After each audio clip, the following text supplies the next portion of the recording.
And we're going to receive just a beautiful gift that God's given us as a church through a friend, part of our family here at Mountain Church, that has written a spoken word, and she's going to go ahead and perform that for us. So if you'd give it up for Cynthia, that'd be awesome.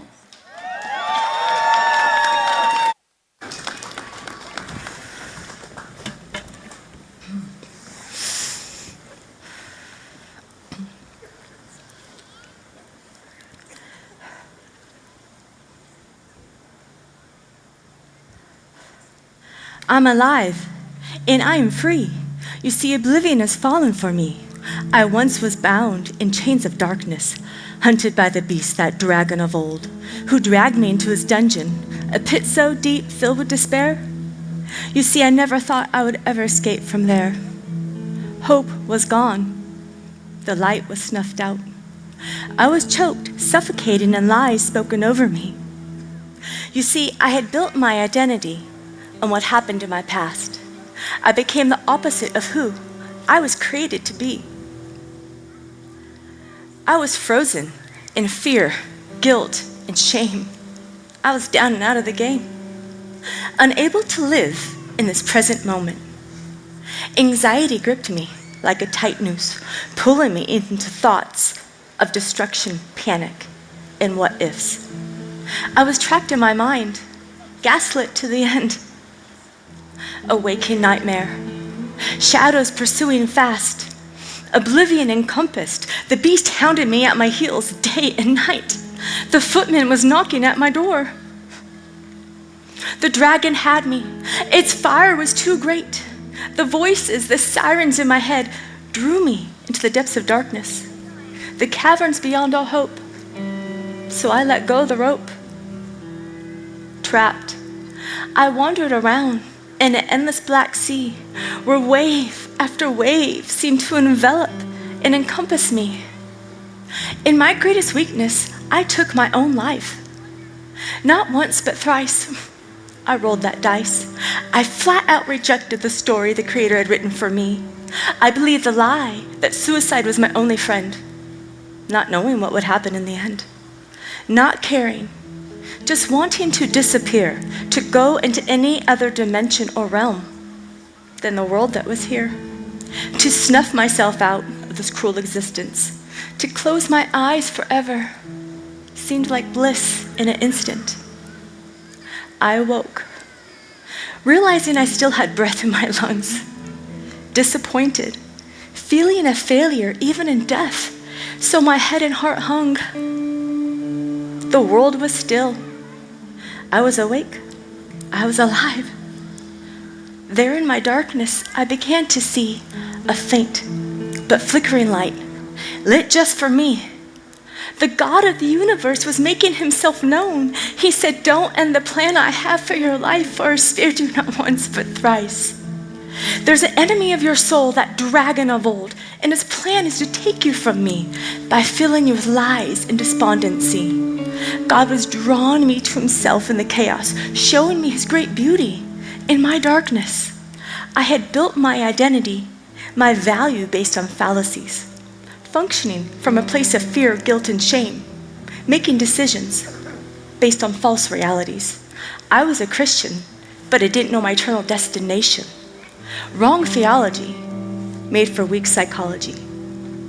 I began to see a picture greater than me. It wasn't about me. It wasn't about them. It wasn't about the what, because it was all about the who. It wasn't about back then. It was about this moment now. What will I choose? You see, the transformational love of Jesus Christ busted through my chaos. He gave me beauty in my darkness, hope in my hopelessness, salvation in my destruction, rescue from my captivity, freedom from my bondage. I once was confused and spiraling in desperation about all the promises of the Bible with paralyzing, gripping fear and anxiety, drowning me deeper into oblivion, thinking there must be something wrong with me, for what I'm reading isn't working for me. I must be broken, maybe even forsaken. I wanted my mind to be stilled, searching for a gun, anything to silence the pain, silence the voices, silence it all. I used to be trapped, bound in chains of darkness. You see, the King of the universe was on a rescue mission for me. He sent his son, Jesus Christ, to die in my place, just so I could finish my race. Now I know my past failures, mistakes, doesn't define me. My family and divorce doesn't define me. Domestic violence, rape, and incest doesn't define me. Mental illness, brain injuries, eating disorders, chronic pain, and hospital stays doesn't define me. All of my fear, guilt, and shame no longer makes me who I am. I am who God says I am. I am chosen. I am forgiven. I am redeemed. I am loved and not forsaken. My power restored.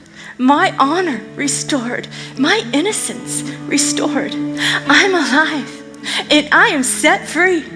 Now my bad thoughts are held captive by me. No longer am I slave chasing fantasies and fallacies, but rather doxologies and right theologies. I'm alive and I am free. Oblivion has truly fallen for me. You see, because Jesus Christ died for me. I once was a slave to darkness, held in bondage. The weight of my sin, the chains of my past were crushing my very existence. That dragon of old had me in the prison of my mind. I must rise above. I don't have time to be stuck in my past or to be trapped in my mind by my pain, to be benched and out of the game. So I let go, and I believe I will watch dawn break forth through this long, dark eve. You see, I have adventures to live, dragons to slay, mountains to climb, and obstacles to overcome, and beaches to watch the rising and setting of the sun. There's a happily ever after awaiting just for me. Yes, I'm alive, and I am free because Jesus Christ died for me. Christ is hope. Merry Christmas. Thank you.